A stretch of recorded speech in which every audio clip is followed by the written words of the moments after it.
შენში არსებობს ვერსია, რომელიც სიმცირეში გაჩერებს და იცოდე, ის თავისით არ გაქრება. ის ვერსია, რომელიც ჩურჩულით გეუბნება. ახლა არ არის ამის დრო. კარგად ხარ, როგორც ხარ.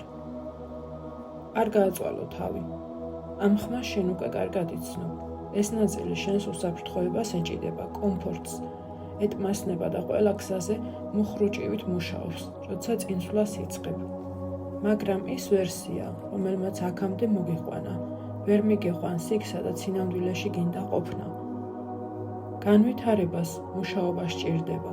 ყველა ახალი იდენტობა მოითხოვს ძველის დასრულებას.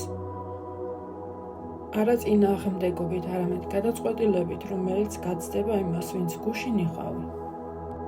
პიროვნული ზრდა და განვითარება დასაწყისში შეიძლება იყოს შედარებით უსიამოვნო და რთული. არა იმიტომ, რომ რაღაც არასწორად მიდის, არამედ იმიტომ, რომ შენი შაბლონებს ეშვები, რომლებიც გაყოვნებდნენ წლების მანძილზე. დისციპლინა არ ნიშნავს სალდატანებას, დისციპლინაა საკუთარ თავს უთხრა, მნიშვნელოვანს ვაკეთებ, მაშინაც კი როცა არ მინდა.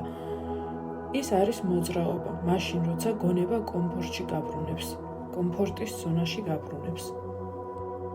შენი ძველი მე ირჩევს კომფორტის ზონას, სადაც თავს კომფორტულად გრძნობს, რასაც შეჩვეულია და სწორედ ეს ართმევს შენს ნამდვილ ძალას, ბრწყინვის შესაძლებლობას.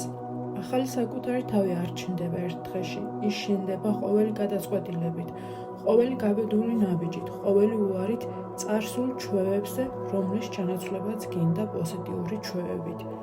და რაც უფრო მეტჯერ აირჩევ პროგრესს კომფორტზე მეტად, მით უფრო ჩამოშორდები შენს ზუსტ ვერსიას. დარჩები მხოლოდ შენ, ძლიერი, ცნობიერი, საკუთარი ძალის მფლობელი. ეს გზა იქამდე, ვინც ხარ და ვინც გინდა რომ გახდე.